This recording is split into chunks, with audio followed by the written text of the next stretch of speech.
Hello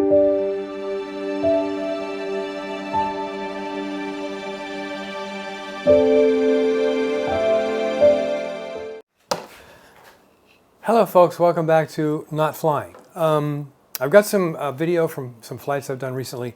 I got to get those edited and up on the channel. I know I don't post many flying videos as much as I should. Hopefully I get more this summer.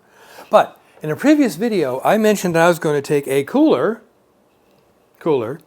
and build this into a air conditioning unit or air cooler for the airplane. Now, let me say it at the outset, not a swamp cooler.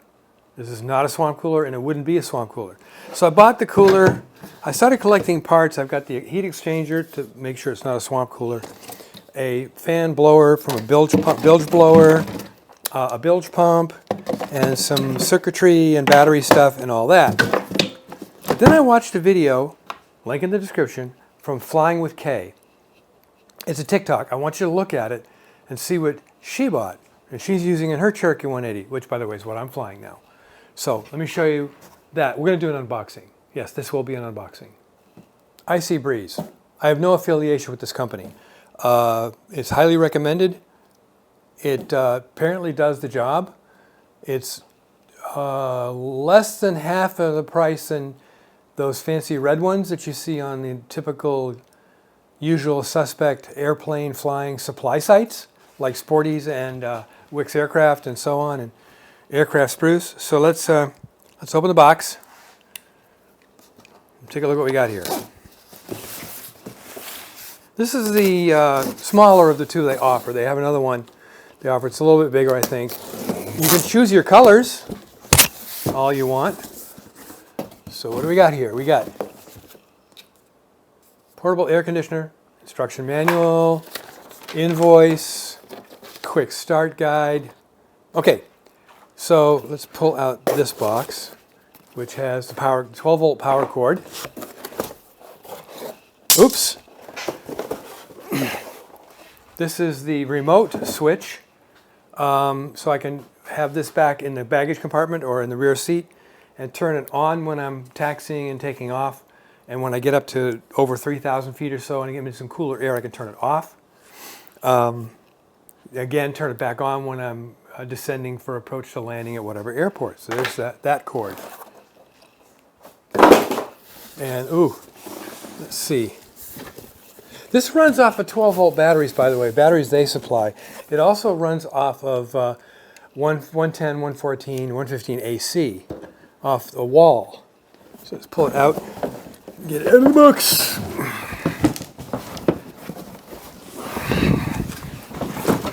Yes, I chose the red.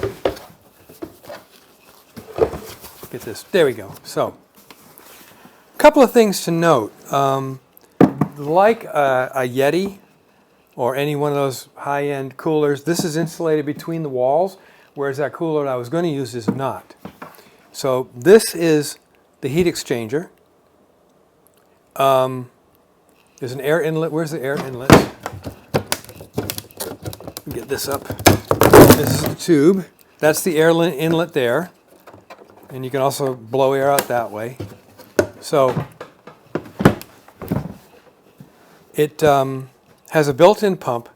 You can put ice up to here, if you can see, ice up to about here, but you got to have a minimum amount of water in it to cover the pump inlet, which is about 2-3 inches. And of course, as ice melts, more water will show up.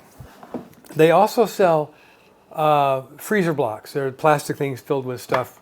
You fill them with water, you put some salt in those things, and you freeze those and put them in here. And the salt gives you a little bit more cooling time. So anyway, the water gets pumped out into the heat exchanger, and then back out of the heat exchanger back into here, and the fan blows air out of here. And they've got extensions for these and Y fittings, and I think I can come up with a little Y fitting thing I can put in the airplane for that.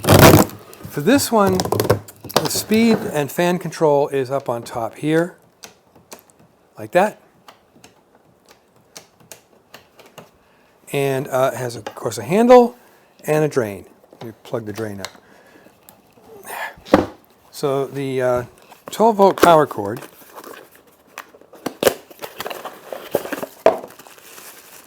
is this. So you can plug that into the aircraft's cigarette lighter. In fact, the Cherokee has a working power cigarette lighter. There is an adapter I can get that goes here that will have this run off of AC if I want. And that's about it. So, of course, the next trick is to take this up to the airplane and go flying with it. How do you get that back in? There we go. So here's another thing. If you leave that hose connected there, you have a directional vent on the front. But this will be popped up and going up over the rear seat or over the front seats and spreading from across the top of the cockpit and down into the cabin. So that's about it. The next thing, of course, is to go flying with it. So I will go flying with it soon, I hope. I'm a little bit injured right now. I've got herniated disc and I got to wait. I'm kind of grounded for a while so that resolves itself and I can sit in the seat. Because you know, Piper seats are not very, no GA seat is really comfortable unless you build it yourself in an experimental or have a custom seats put in it. That's my new cooler. So, flying with Kay. Go look at her she's got like 1.3 million followers on TikTok. She's inspired a whole bunch of young ladies and women and girls to get into flying. And she's building time now to get the 1,500 hours to go to the show. So until next time, fly safe, and hopefully the next video, I'll edit those other two videos and get them up, and then I'll do a video with this. Bye now.